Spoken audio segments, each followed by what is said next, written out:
Hello ভাই, আসসালামু আলাইকুম। আপনাকে তো অনেকদিন ধরে দেখাই যাচ্ছে না। আপনার খবর কি? আপনাকে তো আমি কলোনিতে কোনোদিন এই ১ মাস তো দেখিনি। আপনার কি কোনো সমস্যা হয়েছে? হইলে আমাকে বলিতে পারেন। হ্যালো ভাই, আমার যদি অনেক সমস্যা হয়, আপনি কি আমার সমস্যার উপকার করে দিতে পারবেন? তাই আপনার থেকে না জানা এটা কিন্তু বেটার হবে। আপনাকে আমার কথাগুলো আপনার থেকে না ভাবলেও চলবে। আপনি নিজের পথে নিজে হাঁটেন, আমাকে আমার মতো তাকিয়ে দিন।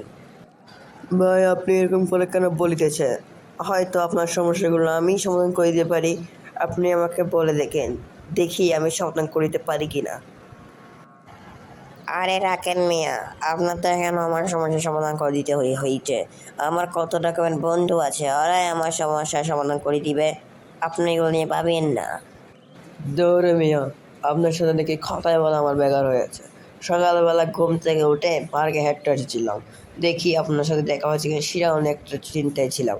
দেখতে এসেছি আপনাকে দেখি কিনা পার্কে, যেহেতু আপনি পার্কে যোগা করতে আসেন। আপনার সাথে ভালো করে কথা বললে আপনি মাথার উপর চড়ে বসেছেন। আপনার সাথে কথাই বলুম না আমি। আরে ভাই, আমি এখানে এসেছি, আমি পার্কে এসে আমি বেঞ্চে বসে যোগা করতেছিলাম। আপনি তো এসে আমার সাথে কথা বলেছেন। আপনার চিন্তা হচ্ছে ঠিক আছে, আপনি আমাকে একটা সালাম দিয়ে চলে যাবেন, কিন্তু আপনি এসে আমার সমস্যা করছেন। সমস্যা কি? ভাই, আমি চেয়েছিলাম আপনার সমস্যা সমাধান করতে পারলে খুশি হতাম। আচ্ছা, আমার সম আচ্ছা, আমার সমস্যা যখন আপনি জানিতে চেয়েছিলেন, আপনাকে জানাই। আমার সমস্যা হলো আমার বউ আমাকে ছেড়ে চলে গিয়েছে। এটার আপনি সমস্যা করিতে পারিবেন? ভাই, এই সমস্যা আপনার? আমার বউ তো আমাকে কালকে ছেড়ে চলে গিয়েছে।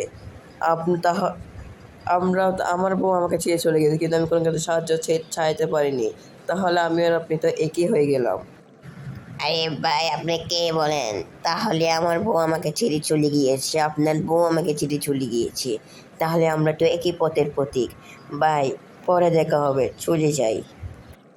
ঠিক আছে, চলে যাই। আমি আমার বউকে নিয়ে আসি, আপনি আপনার বউকে নিয়ে আসেন।